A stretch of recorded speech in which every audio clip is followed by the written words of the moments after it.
Hey hey hey!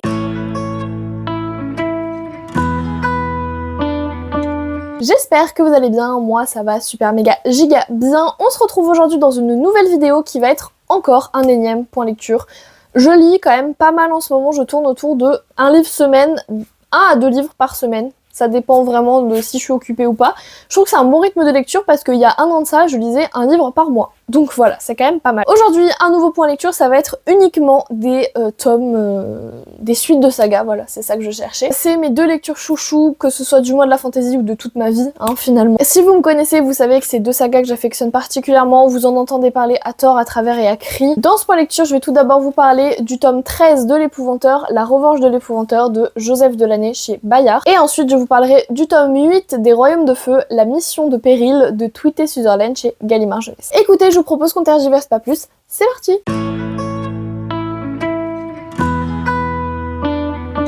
On va commencer tout de suite avec le tome 13 de l'Épouvanteur, La Revanche de l'Épouvanteur de Joseph Delaney chez Bayard Jeunesse. Si vous me connaissez et si vous me suivez depuis un petit moment, vous devez savoir que c'est une saga que j'affectionne particulièrement. C'est une saga que j'ai commencé à lire il y a maintenant 6 ou 7 ans, quelque chose comme ça, et je lis 2 tomes par an à chaque fois, même quand j'étais en prépa et que je ne lisais pas un livre de l'année, enfin un livre de mes lectures personnelles, parce que je peux vous assurer que je lisais autre chose en prépa.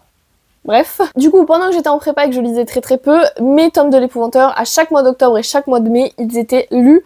Pourquoi octobre? Parce que c'est Halloween et que c'est une saga vraiment de dark fantasy. Je trouve, c'est du jeunesse, mais je dois bien avouer que c'est du jeunesse pour public averti, je dirais même du young adult, pour être très honnête avec vous. Et pourquoi le mois de mai? On y est en plein dedans, le mois de la fantasy, tout simplement. Du coup, j'en suis au tome 13, donc j'ai vraiment bien avancé dans la saga, il s'est passé énormément de choses, donc vous vous en doutez, je ne vais pas vous parler du tome 13 à proprement parler, je vais plutôt vous parler du début de la saga. On va être dans un univers un petit peu parallèle, dans un pays qui s'appelle le Comté, qui peut très sincèrement s'apparenter à l'Angleterre médiévale, parce qu'on nous parle après de l'Irlande, on nous parle de l'Essex, on nous parle de l'Écosse, on nous parle de la Grèce, donc je suppose que du coup c'est un petit peu une Angleterre médiévale. Dans cette Angleterre médiévale existent des créatures de l'obscur telles que des sorcières, des gobelins et plein d'autres créatures qui viennent, je pense, de la mythologie celte et de la mythologie nordique, voilà.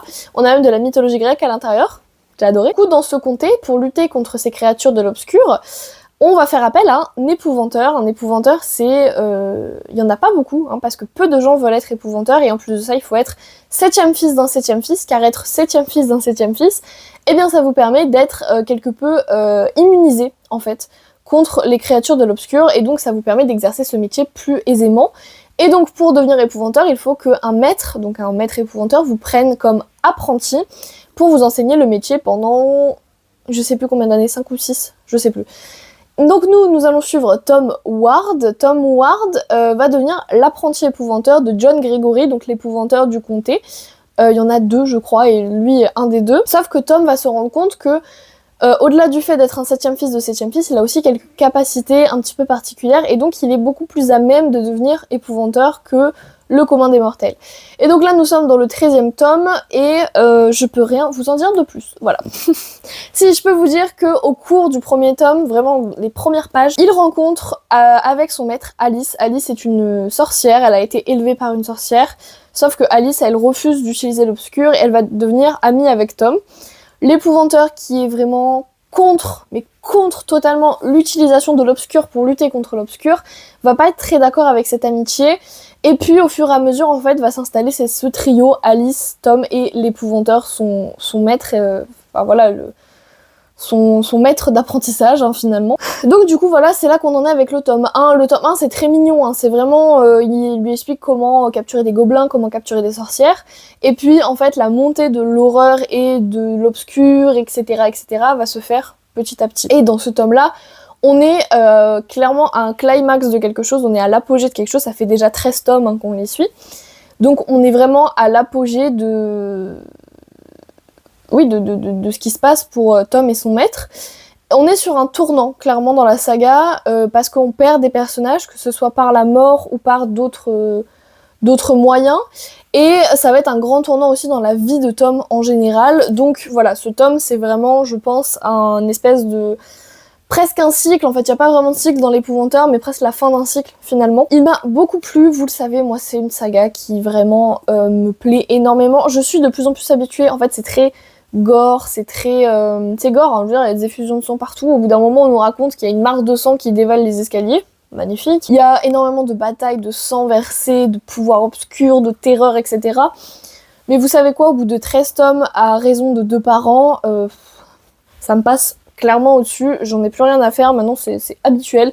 Quand je sais que je vais ouvrir un tome de l'épouvanteur, je sais très bien qu'il va y avoir du gore, qu'il va y avoir du sang, etc. etc.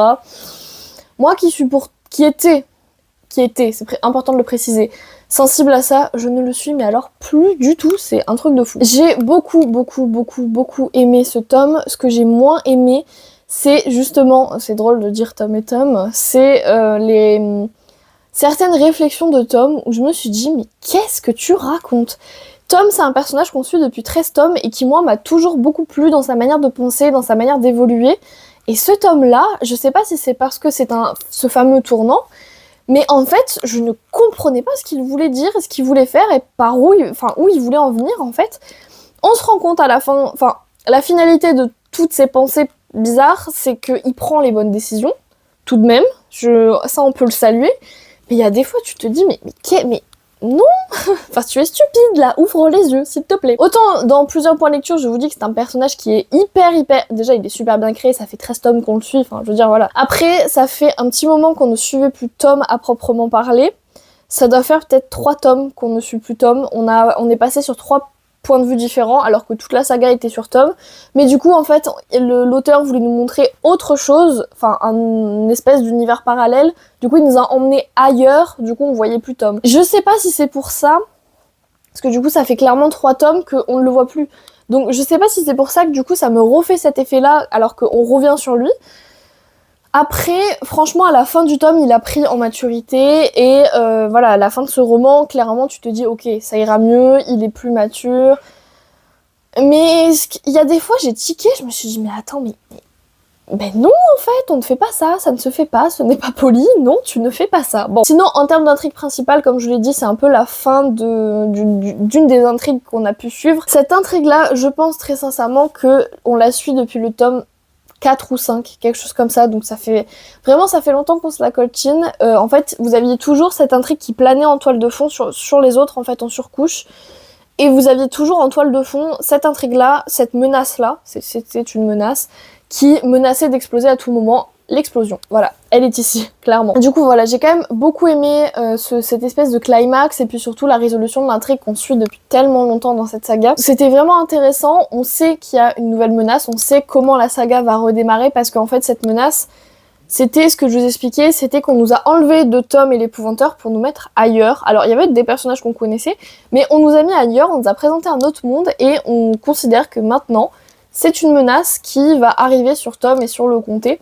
Donc on sait comment va repartir la saga, et vous le verrez au mois d'octobre parce que comme d'habitude je vais lire mon petit tome au mois d'octobre, normal. Clairement comment ça va repartir, donc c'est hyper intéressant de se dire que la saga n'est pas morte parce que c'est dur.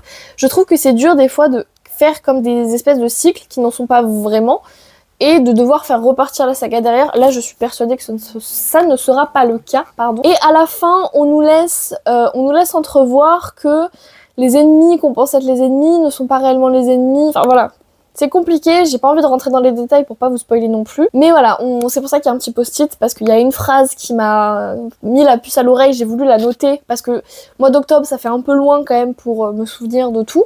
Donc je me suis dit bon, j'ouvrirai le tome à la bonne page, comme ça au moins je saurai. Mais du coup voilà, franchement c'est très dur de vous parler d'un livre dont je ne peux pas vous parler plus que ça, parce que du coup ce serait vous spoiler 12 tomes avant. Donc c'est compliqué quand même de vous spoiler 12 tomes d'un coup.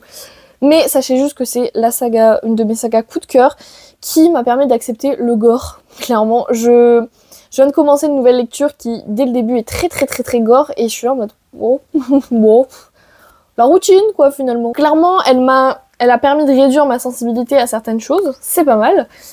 Et puis, bah, elle est tellement bien écrite. Moi, c'est une saga vraiment que j'aime de tout mon cœur. Elle est super bien écrite. Les personnages sont développés. Même les personnages secondaires sont vraiment super bien développés. Et puis les intrigues, quoi. Enfin, rien n'arrive de manière spectaculaire dans le sens... dans le sens où on se dit mais d'où ça sort? Non, jamais. C'est génial, j'aime trop. Comment mieux démarrer le mois de la fantasy? Je ne sais pas. Et du coup, on va passer à la deuxième saga de ma vie. Je vais beaucoup être laudative hein, dans ce point lecture, c'est que des sagas que je surkiffe à mort. Donc bon. De toute façon, vous êtes habitués, chaque fois que je vous parle des Royaumes de Feu, j'en parle comme si c'était le livre de ma vie, et je pense que c'est clairement une des sagas qui m'aura le plus marqué dans toute ma vie. On en parlait, les Royaumes de Feu tome 8, la mission de Péril de Tweeter Sutherland chez Gallimard Jeunesse. J'adore les couleurs de la couverture, genre ce orange avec ce vert, même de ce côté, c'est trop beau. Du coup, comme d'habitude, je vous fais pas un résumé du tome 8, ça me semble compliqué de vous résumer un tome 8 dans une saga de 15 tomes. 16 d'ailleurs, j'ai vu, il a été annoncé par l'autrice elle-même, alors en anglais pour l'instant, mais je pense qu'il va être très vite traduit. Donc voilà, il y a 16 tomes. Elle redémarre un nouveau cycle. Trop bien. Je m'en fous de dépenser ma thune là-dedans, vraiment. J'ai râlé parce que la guerre des clans, c'est 10 milliards de cycles. Là, elle fait pareil, c'est pas mon problème. Je suis heureuse qu'il y ait 10 milliards de cycles. Bref, du coup, nous sommes dans une archipel qui s'appelle Pyria, qui est divisée en plein de royaumes différents selon des espèces de dragons différents. Donc vous allez avoir les ailes de sable qui vivent dans le désert, les ailes de pluie qui vivent dans une magnifique forêt tropicale, les ailes de mer qui vivent dans l'eau, enfin voilà. Vous avez plein d'espèces de dragons différentes. Et il y a... je sais plus combien de temps, 15 ans peut-être, je sais plus. Une guerre a éclaté dans le royaume des ailes de sable parce que la reine a été assassinée par un charognard. Les charognards, c'est les humains. Et le fait qu'elle ait été assassinée par un charognard ne permet pas de déterminer sa succession, étant donné qu'elle n'a pas été défiée par une de ses filles, elle en a 3, et on ne sait pas qui lui succédera en tant que reine. Du coup, les 3 filles vont se tirer la bourre pour essayer de récupérer le trône, et dans cette guéguerre entre sœurs va être impliquée tout Pyria, car elles vont créer des alliances avec les reines des différents royaumes. Oui, je précise, c'est les femmes qui ont le pouvoir, donc c'est uniquement une mère qui peut passer à sa fille et pas à un fils, et voilà. Donc c'est uniquement par la mère que ça passe. Bref. Il y a une espèce d'association, on pourrait appeler ça comme ça, une ONG, qui s'appelle les Serfs de la Paix et qui n'a qu'un seul but, faire stopper la guerre et déterminer qui sera la prochaine reine un peu par le hasard. Il y a une prophétie qui a été énoncée il y a peu de temps en disant que les 5 œufs qui naîtront, enfin qui qui vont éclore, voilà, le jour de la nuit la plus claire, qui est une espèce de nuit un peu comme nous la pleine lune quoi en gros. Ces 5 œufs de 5 espèces de dragons très précises pourront permettre de mettre fin à la guerre et choisiront la reine qui montera sur le trône. Sauf que ces 5 œufs, qui vont être appelés les dragonnets du destin, ils sont un peu bancals. C'est-à-dire qu'il y a une espèce de dragon qui ne va pas, c'était une aile de ciel qu'il fallait, ils ont pris une aile de pluie. L'aile de sable, en fait, elle a pas d'aiguillon, donc elle sait pas se défendre. L'aile de nuit, elle a pas de pouvoir, enfin bref, il y a rien qui va. Et ces dragonnets-là sont donc, même s'il n'y a rien qui va, bon, ils sont quand même enfermés dans une grotte où ils vont être élevés dans le seul et unique but d'arrêter la guerre. Donc on leur apprend l'histoire, on leur apprend la diplomatie, on leur apprend le combat aussi. Sauf qu'un jour, ces 5 dragonnets vont en avoir ras le cul, clairement, et ils vont décider de s'échapper. Et c'est là que commencent les emmerdes, parce que, eh bien, les 3 camps, les 3 sœurs, en fait, veulent les retrouver, soit pour les convaincre que ça doit être elle la prochaine reine, soit pour s'en débarrasser, parce que elles ont pas besoin de bébés dragons qui viennent dans leurs pattes leur expliquer quoi faire, parce que elles savent que c'est elle la future reine. Donc ils vont se mettre en danger pendant 5 tomes, et ça continue. Donc on a eu une conclusion au premier cycle, et là on est sur le deuxième, où en fait... alors, il y a des événements du premier qui interviennent, mais on est sur une intrigue qui est un peu totalement différente au final.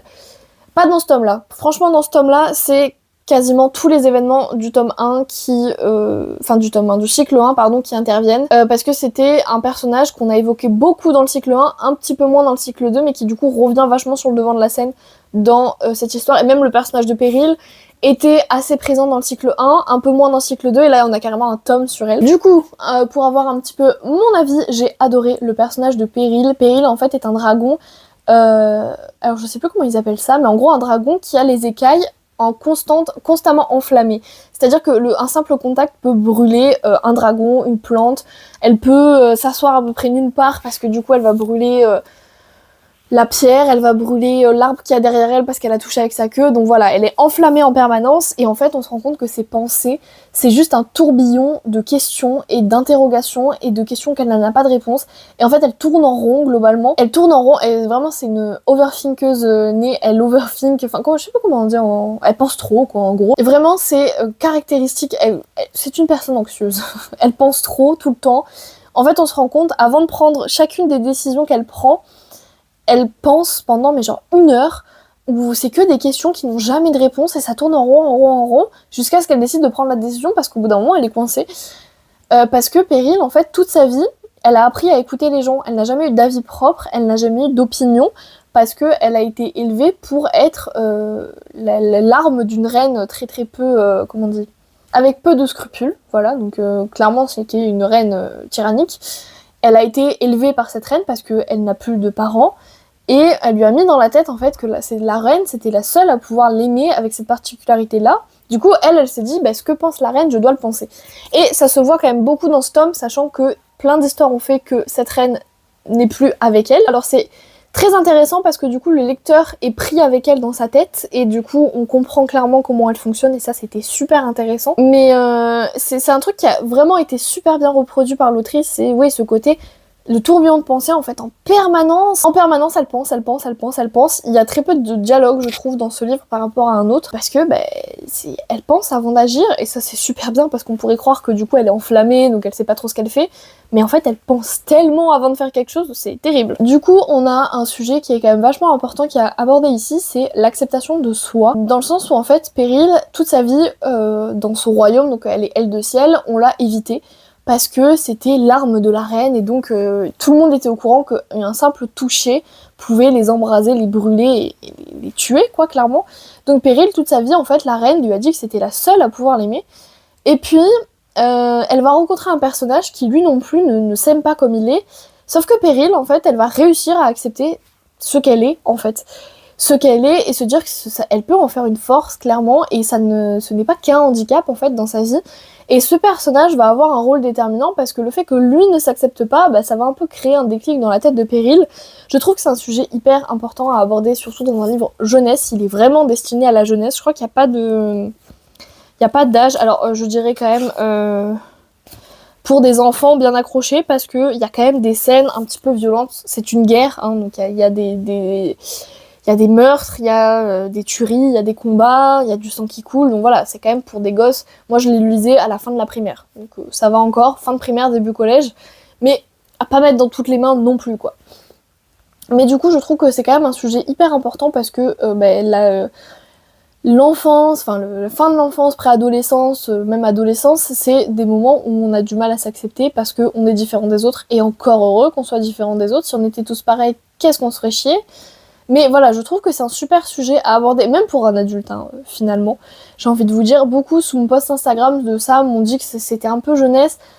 Pas tant que ça, en fait. Clairement, je ressens pas du tout le côté jeunesse. Je vous avais parlé de Bravelands, ici, où en fait, c'était vraiment du jeunesse, dans le sens où il y avait des fois des phrases qui sortaient tout droit d'un dessin animé pour les 3-6 ans, et que ça m'avait un peu coupé la chic dans ma lecture, parce que voir des phrases genre « Oui, allons jouer, c'est parti !» Voilà.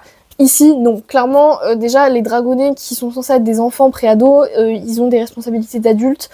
Donc finalement, c'est pas si jeunesse que ça. D'ailleurs, vous l'avez peut-être remarqué, je lis très très peu de jeunesse à proprement parler, parce que je ne supporte plus la jeunesse, en fait. Très clairement, j'en ai beaucoup trop lu. Et là, maintenant, je prends des livres jeunesse, certes, mais pré-ados, enfin... Des livres ados, je pense, plutôt que jeunesse, à en déterminer, voilà. Là, je vous l'ai dit, l'épouvanteur, c'est du jeunesse, mais pour moi, c'est clairement du young adulte, hein. C'est trop violent pour être vraiment de jeunesse. Donc, je ne ressens vraiment pas du tout le côté jeunesse, et en plus, les sujets qui sont abordés à l'intérieur sont tellement importants à lire, que ce soit pour tout âge, en fait. L'acceptation de soi, la dernière fois, on avait parlé de la remise en question, de l'endoctrinement. On avait aussi parlé dans le tome 6 de la confiance, l'amitié, les bienfaits de l'amitié, etc. Donc voilà, je trouve qu'à chaque livre, il y a vraiment un sujet super important qui est abordé. Et là, c'est l'acceptation de soi. Très important comme sujet. J'ai beaucoup aimé incarner ça. Enfin, le fait que ce soit incarné par Péril, qui n'a jamais réussi à accepter ce qu'elle était vraiment, et qui du coup a ce flot de pensée incessant qui pense tout le temps. Voilà, c'était super intéressant de l'incarner par elle. Et en termes d'intrigue, arrêtons de parler du personnage, je me suis fait retourner le cerveau, vraiment pour le coup. Et comme je vous le dis à chaque fois, ce ne sont pas des plot twists amenés parce qu'il fallait faire un plot twist. C'est vraiment hyper intelligent, hyper intéressant. Et souvent, c'est des éléments qu'on a un peu entrevus dans le prologue ou dans les premiers chapitres. Et on s'est un peu attardé dessus en se disant peut-être qu'on va nous donner des réponses. Et j'espère qu'on va nous donner des réponses. Mais en fait, on s'attendait à tout sauf à ça. Clairement, alors autant dans le tome 7, il y avait beaucoup de choses auxquelles je m'attendais. Et je me doutais bien que bon... Les ailes de glace, ils étaient pas si blancs que ça, même s'ils sont blancs d'écailles. Et là, pour le coup, je m'y attendais pas du tout. Je m'étais dit, bon, peut-être que c'est ça. Non, ta gueule, tu te tais. Vraiment, il y a énormément de choses qu'on apprend et qui m'ont laissé sur les fesses. D'ailleurs, si vous n'avez pas vu mon vlog lecture que j'ai fait à propos de ce livre, on voit mes réactions en direct et c'était très drôle. Mon TikTok est juste ici et en barre d'infos, c'est là que vous trouvez mes vlogs lecture de manière raccourcie en fait. Et on voit clairement à ma tête que je ne m'y attendais vraiment pas, et c'était hilarant à lire. Mais vraiment, c'est une très belle force d'écriture que d'arriver à me laisser sur le cul, sans pour autant que j'ai cette mauvaise sensation dans la gorge de « Ah, mais ça sort d'où en fait ton histoire ?» C'est super intéressant parce qu'en fait, chaque plot twist est amené par plein de petites informations qui se cumulent et qui à la fin créent le plot twist. Et en fait, quand on remet toutes les petites informations en vis-à-vis du plot twist, c'est super intéressant parce qu'on se dit « Ah ouais, mais en fait c'est pour ça qu'elle nous a parlé de ça. Waouh !» Et la fin. Mais la fin, je n'ai qu'une hâte, c'est de sauter sur le tome 9. Je vous le dis, 1er juin, je suis sur le tome 9. C'est officiel. J'ai trop hâte de lire le tome 9. Vraiment. Voilà, j'ai vraiment trop hâte. C'est une saga que j'adore, c'est la saga de ma vie. Je ne suis déçue par aucun livre, je n'ai jamais été déçue par une seule lecture de cette saga. Donc vous étonnez pas si je vous en parle à quasiment chaque point lecture, je lis un tome par mois.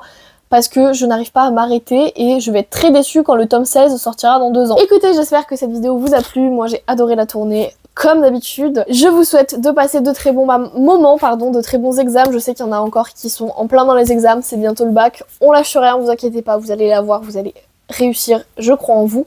Bon travail, bonnes vacances, enfin bref, plein de bonnes choses, plein de bonnes lectures, surtout pour le mois de la fantaisie. Et moi je vous fais plein de bisous. Ciao!